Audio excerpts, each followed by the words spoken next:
Baik, jadi untuk skripsi Anda yang rata-rata udah hampir sudah setengah ya, lebih dari 50%, 60%, mungkin udah ada yang 90%. Nah, besok itu kan kita mulai masalah siapa yang bisa di ACC, siapa yang enggak ya. Jadi besok saya akan datang ke kampus. Nah, eh, perlu Anda ketahui kriteria yang nanti akan di ACC nanti skripsinya. Karena ternyata setelah saya lihat judul-judul Anda, ya semuanya itu topiknya data mining, kecuali yang seminar judulnya semester lalu. Jadi yang seminar judulnya semester ini semuanya data mining. Sehingga saya perlu tekankan lagi kriteria yang topiknya data mining ya. Oke ya, coba ini sebenarnya udah berkali-kali, tapi kali ini saya jelaskan khusus supaya besok jangan ada penjelasan lagi dan supaya cepat gitu besok. Pertama aplikasi. Ya kan sejak minggu kita udah mulai tatap muka kan saya menekankan fokus aja dulu ke aplikasinya. Karena aplikasi itu nggak bisa dibuat cepat. Kalau tulisan mungkin bisa dibuat cepat ya, dibuat semalam nanti kalau udah aplikasinya ada kan sebenarnya tulisan kita itu bab 3, bab 4, bab 4 ya, termasuk bab 3 juga itu kan tergantung aplikasi nanti. Makanya sejak awal saya menekankan aplikasinya dulu. Apa kriteria aplikasi yang harus Anda buat? Nah, ini yang berkali-kali saya jelaskan ya. Nah, sebenarnya yang sudah membuat itu sebagian besar sebenarnya semua kriteria ini udah ada, cuma ada yang tidak kelihatan, yang kedua ada yang urutannya tidak cocok gitu. Nah, jadi Anda kalau yang sudah buat nanti silakan Anda sesuaikan. Mungkin ada juga yang masalah memahami datasetnya salah gitu ya. Nah, sehingga perlu saya tekankan. Yang pertama di aplikasi Anda, karena data mining ya. Yang pertama di aplikasi Anda itu ada fitur ya atau ada menu lah gitu ya untuk meload datasetnya. Nah, gitu. Meload dataset. Nah, di dalam metodologi data mining itu namanya data understanding. Itulah data understanding.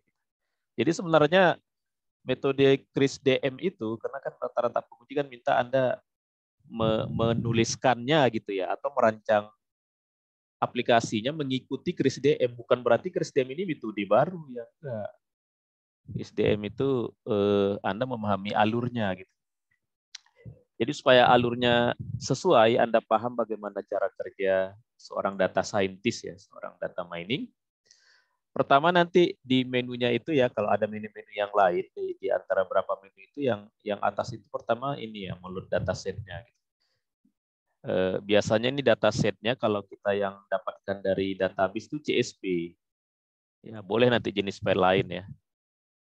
Atau mungkin ada JSON, ada apa lagi ya, ada XML gitu. Tapi kenapa menu ini harus ada?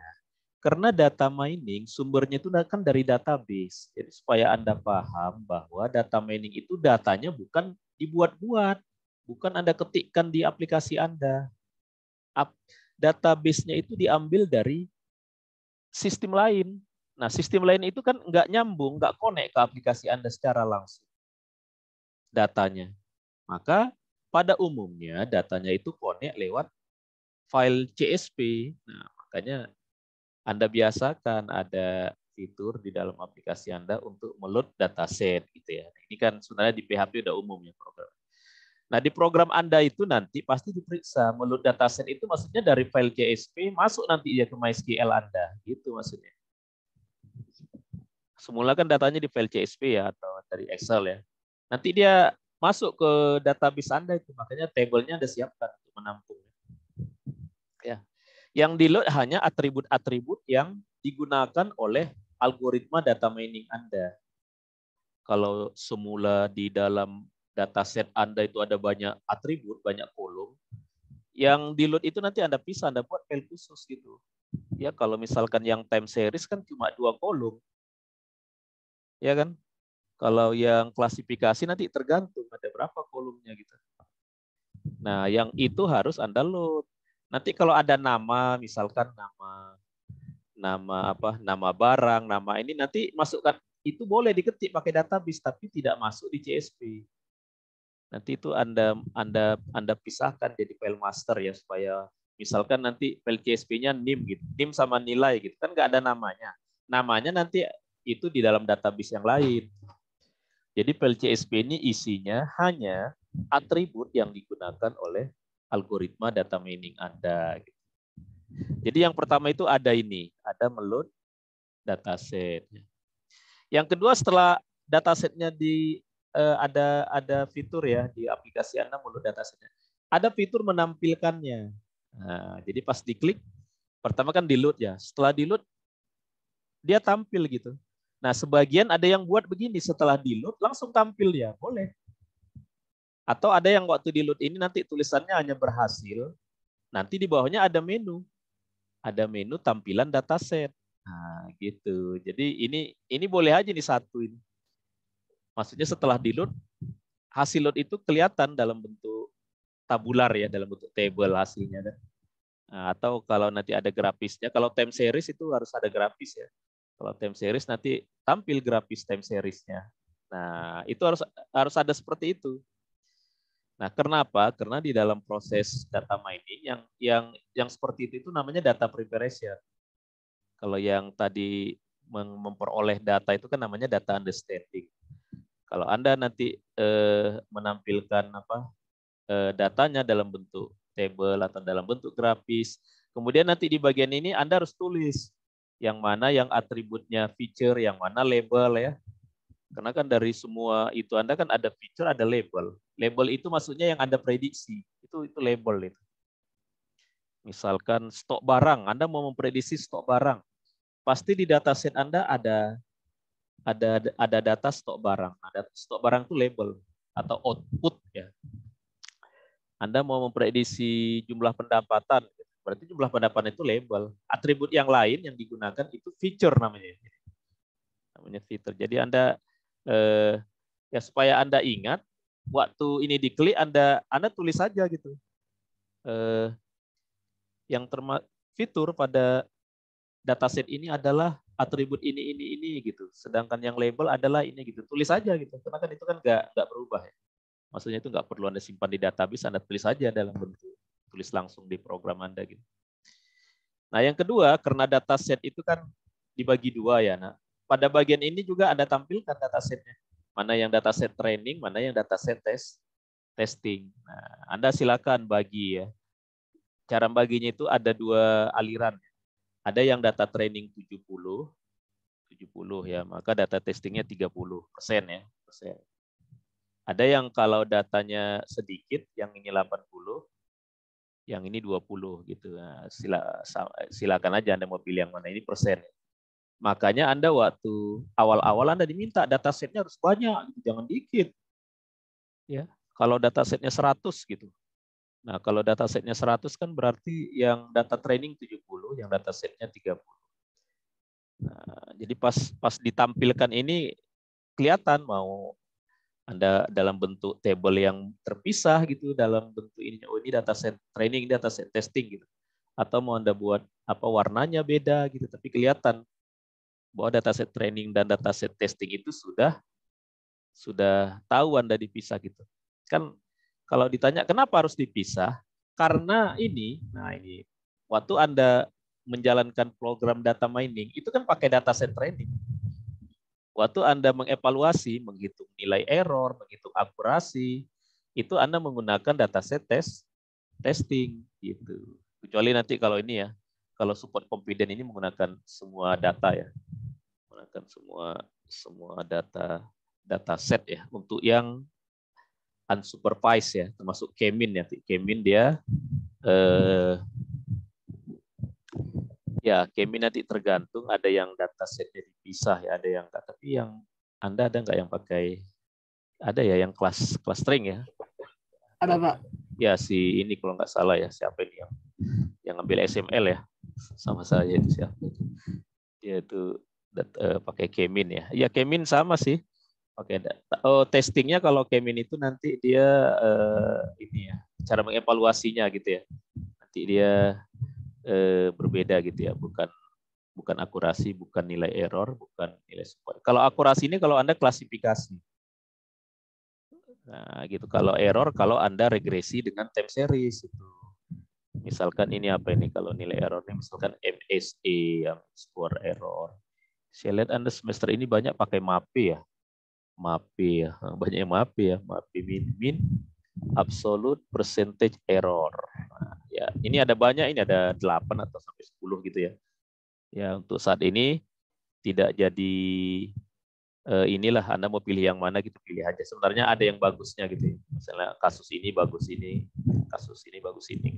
Tapi untuk saat ini silahkan ya Anda mau pakai MAE, ada MAE ya, mean absolute error, mean square error. Ada RMSE, root mean square error. Jadi ada banyak ini nilai error. Kalau akurasi ini nanti dasarnya dari matrix confusion kalau Anda klasifikasi ya. Misalkan net bias, KNN, Anda pakai support vector mesin, itu namanya akurasi itu. Algoritmanya akurasi. Tapi kalau Anda pakai apa? Moving average ya, atau simple ya, atau single ya, single moving average atau double ya, double eksponen apa? Moving average gitu. Nah, itu pasti nilai error ya. Atau kalau Anda pakai regresi linier gitu ya. Nah, itu juga yang dihitungnya ini tadi pakai nilai error. Nah, untuk yang asosiasi ini yang dihitung support sama confident ya. Kalau nanti pakai Kemin ada namanya J-index, ada beberapa yang ujungnya itu indeks ya kalau yang pakai clustering. Nah, ini juga boleh Anda satukan. Nah, kalau sensor Anda lalu ini satu. Jadi begitu dia menjalankan algoritma langsung di bawahnya kelihatan akurasi dari algoritma ini adalah atau nilai errornya adalah berapa. Nah, ini boleh jadi satu, tapi harus tahu Anda yang mana yang bagian proses modeling, mana yang bagian menghitung error. Boleh dijadikan satu menu gitu ya. Ini juga tadi kan bisa dijadikan satu menu ya. Begitu di load langsung tampil tadi data-data yang diinginkan ini. Nah, gitu. Nah, kemudian ini yang terakhir kan ini sudah misalkan ini sudah dapat 80% akurasinya, sudah bagus kan? Atau nilai errornya udah 0,0 berapa gitu kan, sudah bagus. Nah, ini harus ada ini Anda menggunakannya ya implementasinya. Misalnya kalau Anda untuk memprediksi pendapatan harus ada, Anda contohkan di mana Anda masukkan nanti angka, misalkan mau tahu pendapatannya pada bulan September 2022. Anda masukkan September 2022, nanti pas disubmit, aplikasi Anda memprediksi berdasarkan model nanti. Nah, itu namanya implementasi. Atau kalau misalkan kalau support confident, nah misalkan itu nanti kita aja yang ceritakan gitu dalam kata-kata interpretasinya. Misalkan ternyata paket yang harus diletakkan dalam tempat yang dekat atau dijadikan dalam satu bungkus adalah misalkan ini dengan ini gitu. Kalau asosiasi kan itu kan dia pakai nilai support ya. Nilai supportnya itu kan kita tentukan berapa itu dengan nilai confident-nya nanti. Nah, outputnya hasilnya nanti kan kita harus interpretasikan. Interpretasikan maksudnya untuk apa sih ini nanti hasilnya gitu. Nah, yang harus kita interpretasi itu biasanya yang unsupervised ya, asosiasi sama clustering. Clustering juga nanti kan dia mengelompokkan. Hasil pengelompokan itu harus kita ceritakan. Bukan program, tapi kita yang ceritakan, bukan program gitu. Kita yang bilang ini, oh ini 3 kelompok, berarti ini rendah, sedang, tinggi gitu. Atau ini kurang bagus, sedang, sangat bagus. Nah, kita yang ceritakan itu karena program nggak tahu arti yang 3 itu apa. Itu namanya interpretasi. Nah, itu harus nanti ada gitu ya. Tapi kalau yang klasifikasi tinggal dicobakan aja kayak nah, kemarin itu yang saya lihat-lihat itu langsung aja implementasi. Nah, itu langsung aja dia menggunakan implementasi itu berarti dia tidak menggunakan dataset training dan tidak menggunakan dataset testing. Tapi dia menggunakan dataset yang di luar itu namanya implementasi. Jadi ada beberapa yang sudah membuatnya dia langsung ini dia nggak tahu mana saat modelingnya, mana saat evaluasinya tidak. Berarti kan sebenarnya ada gitu ya, cuma nggak ditampilkan gitu sehingga nanti Anda mempertahankan atau menjelaskan tentang proses data miningnya nggak lengkap kan? Karena CRISDM itu kan 6 langkah kan. Nah, 6 langkah. Yang sebenarnya langkah-langkahnya itu sudah untuk yang lalu ya lah, yang lalu-lalu yang pakai data itu sebenarnya sudah dilakukan. Cuma Anda harus urutannya gitu ya. Karena urutannya kan gini ya, 1, 2, 3, 4, 5, 6 kan. Business understanding, data preparation, modeling, evaluation, deployment kan gitu, SDM itu. Ya, ini yang nanti syarat aplikasi. Ya, kalau ada yang belum gitu nanti ya kan masih bisa ya. Nah, besok pagi nanti yang ini ya saya besok kita ke kampus lah gitu besok ya. Nah, untuk laporan nanti laporan kan ini karena permintaan penguji banyak CRISDM. Untuk laporan itu paling Anda di bab 4. Kalau di bab 2 kan teorinya ya. Ada teori CRISDM gitu Anda di tentang metodologinya ya di bab 2 ya. Bab 3 itu kan perancangan. Nah, di bab 4 nanti, bab 4 itu biasanya kan Anda ada bagian yang apa menampilkan capture hasilnya ya. Hasilnya Anda capture, Anda ceritakan kayak kerja praktek kan. Nah, itu oke ya, Anda mau itu Anda tampilkan juga nggak apa-apa ya. Sebenarnya kalau untuk skripsi itu nggak gitu penting gitu. Ya, tapi kalau Anda mau juga nggak apa-apa gitu. Kayak ini ya nanti ya. Di aplikasi Anda sebenarnya nanti kan ada menu lain kan. Ada menu master barang, ada menu laporan. Nah, itu kalau Anda mau buat ada menu itu silahkan aja. Tapi untuk data mining nanti yang dinilai ini menu-menu ini. Kalau ada menu lain itu kan untuk kebutuhan database nanti ya, database. Ya biasanya tetap ada ya, tetap ada. Jadi bukan berarti menu di aplikasi Anda itu hanya boleh ini aja, enggak. Nah, nanti ya menu user, menu apa, yang lainnya kan tetap ada ya. Ini maksudnya menu ini berkaitan dengan yang data mining. Dan yang paling dinilai nanti ya ini yang tentang proses ini ya, proses. Makanya orang buat skripsi boleh nggak buat aplikasi. Misalkan pakai Jupyter aja gitu bisa. Karena apa? Karena yang penting itu Anda membuktikan bahwa algoritma metode algoritma Anda bisa menyelesaikan masalah. Itu sebenarnya kita di dalam penelitian maksudnya. Cuma di skripsi karena Anda S1 dengan anak D3 itu selalu ada kewajiban jadi aplikasi. Karena itunya kan masih dalam hal teknis ya. Nah, sekarang tadi laporan ya. Jadi laporan nanti setelah itu bagian Anda mengcapture itu kan ada ya yang sudah kan udah KP semua ya, kerja praktek kan itu pasti ada. Nah, nanti di bagian bawahnya Anda tambahkan satu judulnya implementasi metodologi CRISDM. Nah, jadi nanti Anda buat nanti misalkan ini kan 4 ya. Misalkan ini mungkin ini berapa ya? 43 atau berapa ya? Nanti Anda lihat aja punya Anda ya 42. Mungkin ini 425 misalkan ya. Karena 424 itu tampilan gitu ya. Nah, judulnya implementasi metodologi CRISDM. Nah, ini subnya. Isinya nanti ada judul Business Understanding. Nah, di bawahnya Anda jelaskan. Business Understanding itu apa? Sebenarnya isi yang bab 1 itu latar belakang Anda di bab 1. Nah, itu aja Anda boleh kata-katanya boleh Anda ubah dikit gitu ya. Anda ambil yang latar belakangnya bab 1, tapi nanti Anda jelaskan kenapa kok permasalahan yang Anda ceritakan di bab 1 itu harus pakai data mining. Nah, gitu. Kenapa nggak pakai SPK ya, sistem pendukung keputusan, atau kenapa nggak pakai PASI gitu ya. Nah, biasanya ya, kenapa harus pakai data mining? Karena di perusahaan ini ada datasetnya cukup untuk melakukan algoritma data mining Anda. Itu sebenarnya alasannya nanti. Karena kan kenapa kita pakai data mining? Karena di tempat itu ada datasetnya. Nah, itulah yang Anda ceritakan nanti di sini bagian business understanding. Ceritain aja ya dua baris sebenarnya. Oh, ini enggak lah ya. Karena ini Anda ambil latar belakang nanti ada beberapa paragraf gitu ya. Tapi di ujungnya nanti ini menambahkan penjelasan kenapa menggunakan data mining ini pasti paling 2-3 baris nanti Anda tulis. Ya alasannya kayak contohnya kayak saya sebutkan tadi ya. Karena kenapa pakai data mining? Karena di perusahaan ini pada database-nya tersedia dataset yang dibutuhkan oleh algoritma net bias misalkan gitu. Oke, itu nanti ya. Jadi yang 6 ini ada ceritakan gitu, ada cerita aja gitu di bab 4 ini. Kan ini ya implementasi metodologi CRISDM. Kemudian data understanding. Nah, data understanding nanti Anda ceritakan gimana cara Anda memperoleh data dari database. Kan Anda kan dapat file Excel ya atau file CSV ya. Boleh juga Anda ceritakan bahwa pertama kali oleh admin dari perusahaan saya dapatnya file Excel. Kemudian saya olah dulu sehingga jadi file CSV ya. Ceritakan aja begitu. Nah, Anda ceritakan juga gimana file CSV itu diupload ke aplikasi.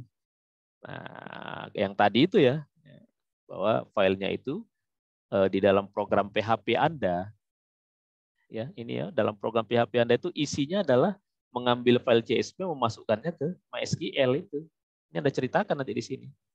Ya, gitu. Boleh kalau mau ada coding upload CSV-nya Anda masukin juga nggak apa-apa. Sedikit gitu ya Anda masukkan ya. Adapun program PHP untuk upload CSV-nya adalah seperti berikut. Nah, karena di bab 4 ini kan Anda menceritakan hasil ya implementasi yang dapat. Makanya ya ceritakan aja pakai metode CRISDM. Nah, kemudian tentang data prepare, Anda kasih lagi judulnya nanti. Misalkan ini kan 425 ya, berarti 4251, 4252, 4253 gitu. Berarti 4253 data preparation. Nah, data preparation ini Anda ceritakan atribut pada pada dataset saya adalah ini. Ada 5 atribut, yang 4 feature, yang 1 label. Nah, yang mana feature, yang mana label. Kan yang seperti tadi ya. Nah, kalau di sini kan kita menceritakannya. Kalau di sini kan tadi dalam bentuk aplikasi ya. Ini kan laporan tadi ya, ini laporan. Anda ceritakan gimana cara Anda membagi dataset training. Anda boleh dataset training yang jumlahnya 80, saya bagi jadi 2. 80% untuk dataset training, 20% untuk dataset testing. Nah, gitu ceritakan aja gitu. Nah, ini bonus kalau ternyata di waktu Anda selama bekerja, Anda ada melakukan proses cleaning atau melakukan proses transportasi, kalau ada ya Anda tulis di bagian data preparation ini. Karena data preparation itu begitu, sampai ke cleaning dan transformasi datanya. Kalau nggak ada ya nggak usah. Atau Anda tulis saja bahwa dataset yang saya gunakan, oleh karena sudah bersih, sudah clean, dan skala datanya sudah sesuai, maka tidak perlu lagi dilakukan proses cleaning dan proses transformasi data. Boleh tulis saja gitu. Ya, gitu. Kenapa? Karena di bagian data preparation ini semestinya kita melakukan ini semua. Gitu. Oke, kemudian Anda kasih lagi 4254 modeling. Nah, Anda ceritakan modeling. Algoritma yang saya gunakan, yang penulis ya, kalau jangan pakai saya ya. Algoritma yang penulis gunakan pada penelitian ini adalah menggunakan support vector machine, misalkan.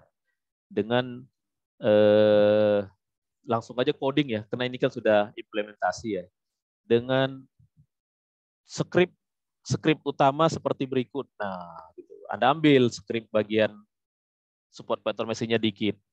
Anda ambil aja dari program Anda kan, yang jangan semua, yang bagian paling utama aja. Nah, di situ. Udah itu, Anda ceritakan aja dikit program. Itulah bagian modeling. Kalau Anda pakai 2 algoritma, ya 2 nanti. Nah, ingat ya, modeling ini menggunakan dataset training. Dataset training. Nanti evaluasi, nah nanti di sini Anda cerita. Evaluasi menggunakan matrix confusion misalnya. Dengan di sini Anda ngitung rumusnya. Jadi evaluasi ini rata-rata rumusnya mudah. Kita bisa hitung manual gitu. Anda contohkan aja perhitungan evaluasinya. Kenapa dapat 80%. Ya, kenapa errornya gitu. Anda tuliskan lagi rumusnya. Evaluasi kalau pakai akurasi kan ada rumusnya. Kalau Anda pakai MAPE juga kan ada rumusnya. Tuliskan lagi rumusnya. Nah, masukkan angka-angkanya, keluar angkanya. Nah, itulah yang Anda tuliskan di sini. Di bab 4 tadi ya. Di bagian implementasi 4255. Nah, gitu. Ya, ini yang deployment ini Anda ceritakan aja aplikasi di deploy pakai web, pakai PHP gitu. Sehingga diakses melalui web. Kalau ada Android, kalau mobile gitu. Jadi kita sebenarnya cerita deployment ini cerita. Nah, kalau modeling ini menjelaskan coding. Kalau evaluation rumus, memasukkan angka-angka ke rumus. Nah, gitu. Ini. Kalau yang ini cerita, ngobrol, ini maksudnya narasi aja ya, tulisannya juga tulisan. Itu nanti di bab 4-nya. Ya, karena penguji kan ini ya. Oh, ini harus pakai kris DM ya. Maksudnya kris DM itu ya gitu. Anda tahu urutannya sebenarnya.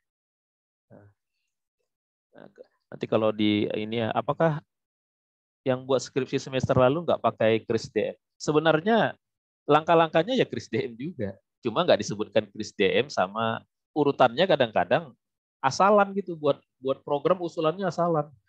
Jadi supaya kelihatan urutannya sesuai sama urutan kris DM, jadi Anda letakkan yang di atas itu nanti load pertama meload. Termasuk cara Anda menjelaskan ya. Karena kan Anda nanti demo ke penguji ya. Pas demo itu Anda begitu. Pertama kali saya load dataset saya, kemudian ditampilkan ini tampilannya, kemudian inilah algoritma data miningnya, beginilah evaluasinya, inilah kalau dia diterapkan. Nah, gitu. Cara menjelaskan urutan nanti Anda menjelaskan demonya, urutannya harus sesuai. Ya mulai dari dataset sampai ke implementasi atau deploy-nya gitu.